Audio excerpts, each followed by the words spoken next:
Most people run from mistakes. They hide them. They feel ashamed. But what if mistakes are the fastest way to learn English? This is the story of a man who spoke broken English, made people laugh, and failed again and again. Yet those same mistakes changed his life. If you are learning English and feel afraid to speak, this story is for you.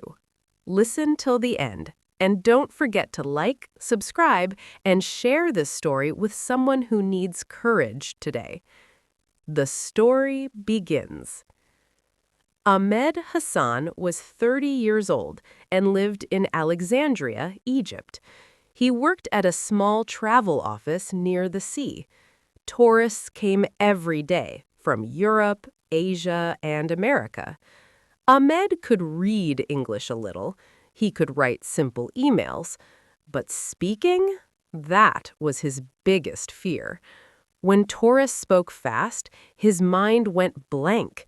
His heart beat faster. His mouth became dry.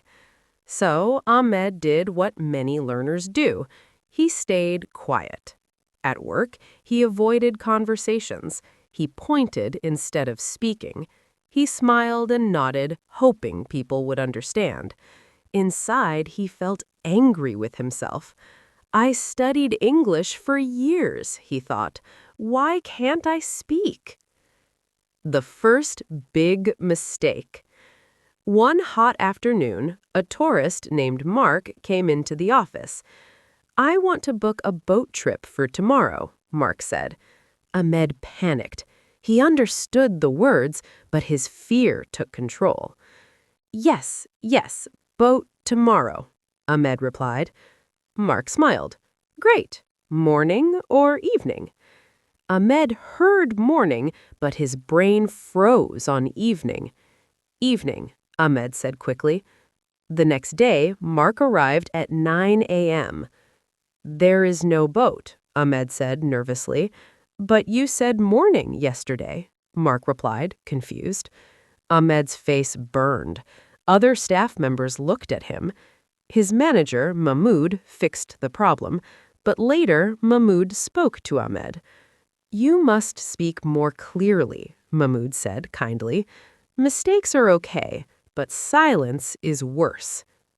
That sentence stayed in Ahmed's mind. A new decision. That night, Ahmed walked along the Corniche, listening to the waves. He thought about his life. He wanted a better job. He wanted confidence. He wanted to speak without fear. Then he made a strange decision. I will make more mistakes, he said to himself. Not fewer, more. He decided to stop hiding, stop waiting for perfect English. From that day, Ahmed promised one thing. He would speak English every day, even if it was wrong. Mistake after mistake. The next morning, Ahmed greeted a tourist. Good morning. How you are? He said. The tourist smiled. I'm good. How are you? Ahmed felt happy, even though his sentence was wrong. Later, he said to another visitor, You can going there by bus. They corrected him gently. You can go there by bus. Ahmed repeated it slowly. Go there by bus. Each mistake became a small lesson. At lunch, his coworker Salma noticed something. You speak more now, she said. Yes, Ahmed smiled. I speak bad English, but I speak. Salma laughed. That is good English learning. Embarrassment in public. One day, Ahmed tried to help a group of tourists. You must turning left and straight until you see big mosque, he said confidently. They looked confused. Turn left, one of them corrected, and go straight. Ahmed laughed at himself. Yes, turn left, he repeated. People around heard him. Some smiled, some laughed. Old Ahmed would feel shame. New Ahmed felt free. I am learning, he told himself, and learning is noisy. The Notebook of Mistakes. Ahmed bought a small notebook. Every night he wrote mistakes he made, corrections he learned, and new words people used. Instead of grammar rules, he wrote real sentences. Not perfect sentences, real ones. He also started speaking to himself at home. While cooking, he said, I am cutting the onion. While cleaning, he said, I am cleaning the floor. Sometimes he spoke wrong, sometimes right, but he always spoke. A hard day. One evening, a woman named Layla came to the office. She spoke fast English.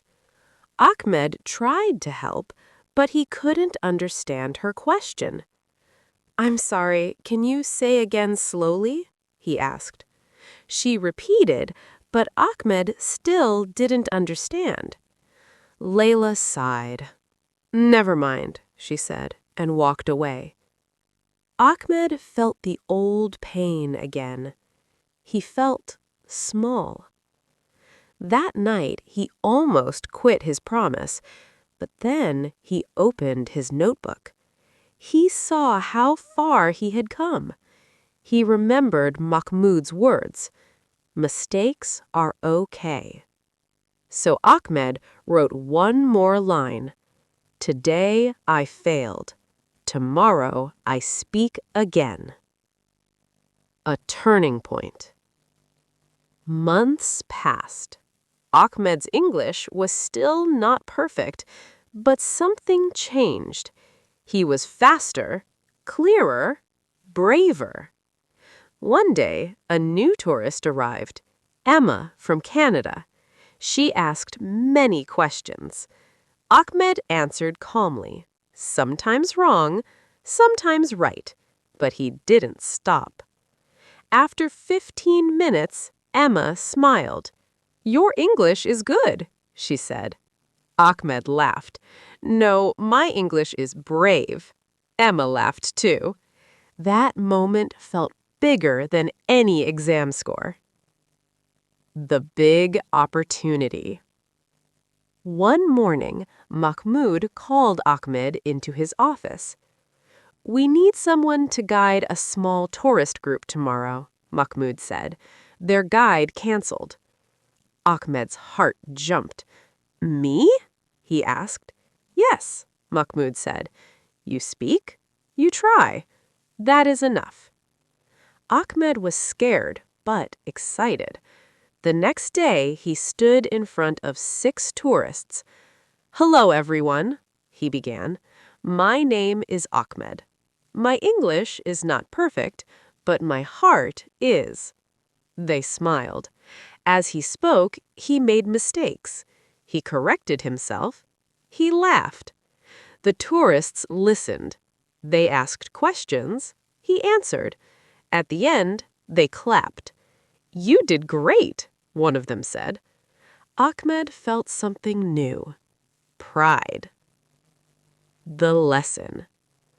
Ahmed never became perfect in English, but he became powerful.